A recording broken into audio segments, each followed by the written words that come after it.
हम उसी मुर्दे के साथ रात भर बात करते हैं, क्रिया करते हैं अपनी।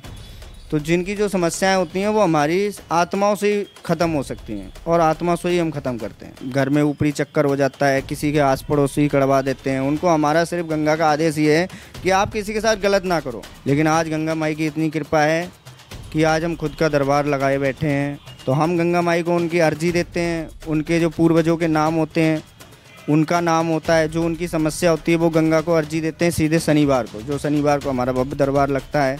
और जो रात की हमारी मरघट की पूजा जो चलती है, रात को 12 बजे से हमारी भोर में सुबह 4 बजे तक जो पूजा रहती है मरघट से, उसमें जो हम जिसकी भी अर्जी देते हैं फिर हमें मंगलवार को पता चल जाता है कि उस व्यक्ति के बीती हुई ज़िंदगी में ये समस्या थी, इस कारण उसको ये समस्या आई है कि उससे भूल चूक हुई है। इंसानों से ही भूल चूक होती है सारी।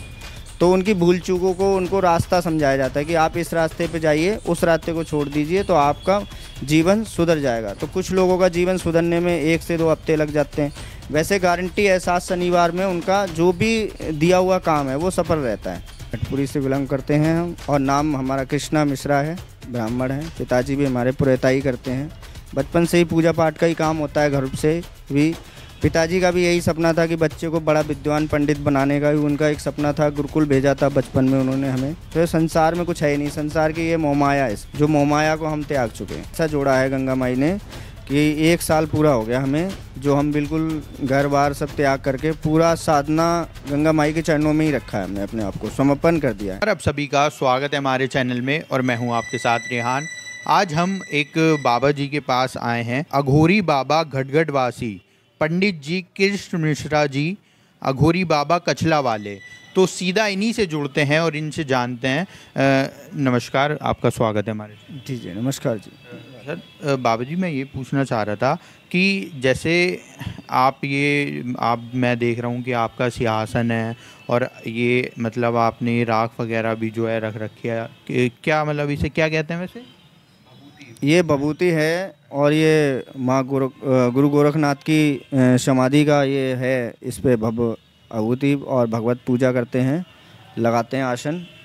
तो ये एक अपना उनका साधना है ये जो हम करते हैं। बाकी माँ काली की गंगा आरती और गंगा पूजन भी, मरघट की भी पूजा होती है हमारे यहाँ।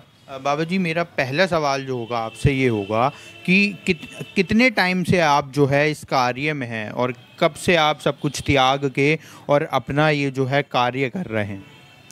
ये इच्छा तो हमारी बचपन से ही थी, लेकिन कुछ घर के हालात ऐसे थे जिनकी वजह से ना जाने क्यों इन चीज़ों में ना जा पड़े। लेकिन अभी एक समय से ऐसा जोड़ा है गंगा माई ने कि 1 साल पूरा हो गया हमें, जो हम बिल्कुल घर बार सब त्याग करके पूरा साधना गंगा माई के चरणों में ही रखा है। हमने अपने आप को समर्पण कर दिया है, सब कुछ त्याग करके उनका ही पूजन करना है। भोजन पानी भी उनके साथ, मतलब रहना सहना सब गंगा से ही जोड़ दिया है।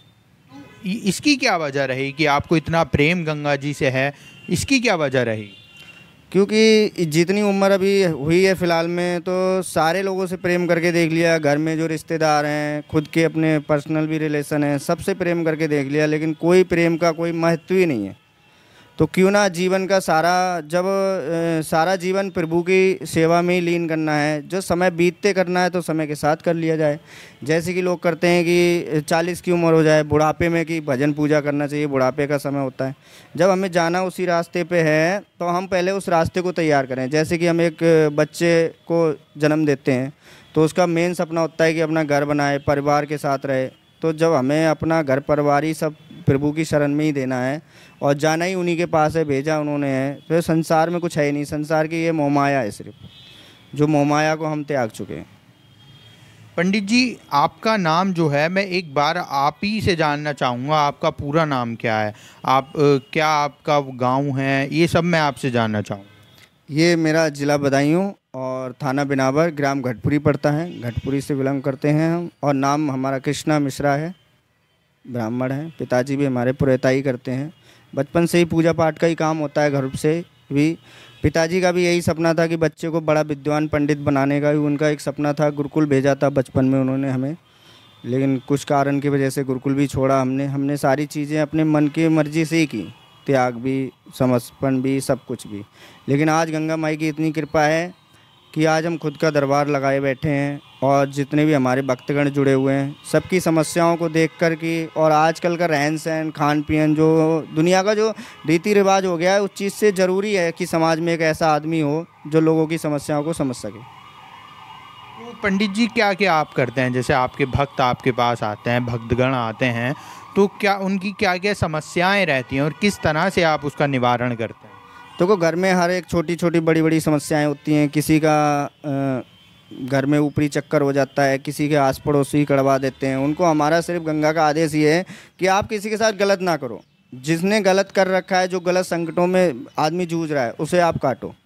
तो हम गंगा माई को उनकी अर्जी देते हैं। उनके जो पूर्वजों के नाम होते हैं, उनका नाम होता है, जो उनकी समस्या होती है, वो गंगा को अर्जी देते हैं सीधे शनिवार को। जो शनिवार को हमारा भव्य दरबार लगता है, और जो रात की हमारी मरघट की पूजा जो चलती है, रात को 12 बजे से हमारी भोर में सुबह 4 बजे तक जो पूजा रहती है मरघट से, उसमें जो हम जिसकी भी अर्जी देते हैं, फिर हमें मंगलवार को पता चल जाता है कि उस व्यक्ति के बीती हुई ज़िंदगी में ये समस्या थी, इस कारण उसको ये समस्या आई है कि उससे भूल चूक हुई है। इंसानों से ही भूल चूक होती है सारी। तो उनकी भूल चूकों को उनको रास्ता समझाया जाता है कि आप इस रास्ते पे जाइए, उस रास्ते को छोड़ दीजिए, तो आपका जीवन सुधर जाएगा। तो कुछ लोगों का जीवन सुधरने में 1 से 2 हफ्ते लग जाते हैं। वैसे गारंटी है 7 शनिवार में उनका जो भी दिया हुआ काम है वो सफल रहता है। आपने अभी बताया कि रात में रात्रि 12 बजे से और सुबह 4 बजे तक जो है पूजा चलती है, तो क्या उसमें खास होता है पूजा में? उसमें पूजा में खास ये होता है, जैसे कि हमारे यहाँ जब किसी की मृत्यु हो जाती है, तो वो सीधा, कुछ लोग होते हैं कि अपने पूर्व की ज़मीन पे ले जाते हैं, कुछ लोग होते हैं कि गांव में ही मरघट होता है, वहाँ उनका अंतिम संस्कार करते हैं। कुछ होते हैं कि इच्छा होती है कि नहीं, इनको गंगा जी ले जाया जाए। जैसे अपना गंगा जी हरिद्वार हो गया, काशी हो गया।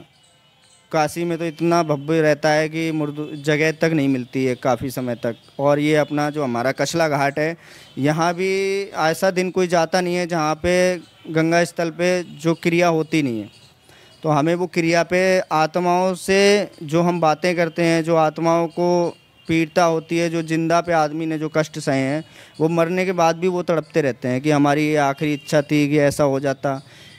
उनके मन में विचार रह जाते कि हमारे बच्चे ऐसे रह गए, कि हमारी बीबी ऐसी रह गई, या माता पिता के लिए हम कुछ ना कर सके। तो उन आत्माओं को, कुछ आत्माएं अच्छी भी होती हैं, कुछ आत्माएं गलत भी होती हैं। मरना सभी को है। जीवन में जो आया है उसका समय समाप्त सभी का है, समय के साथ है। कुछ पहले जाते हैं, कुछ बाद में जाते हैं। तो इन सब चीज़ों को देखते हुए हमारी जो मरघट की क्रिया पूजा होती है वो आत्माओं से ही होती है। जैसे कहते हैं कि आपके परिवार में, परिजनन में कोई मृत्यु होती है, तो जब अंतिम संस्कार करके जाते हैं तो गंगा को पीछे मुड़ के नहीं देखते हैं। उनका पूरा परिजन 13 दिन तक पीछे मुड़ के नहीं देखता, ना गंगा की तरफ देखता है। जो परिजन होते हैं वो अपना कार्य घर से ही करते हैं। लेकिन हम क्या है, हम उसी मुर्दे के साथ रात भर बात करते हैं, क्रिया करते हैं अपनी।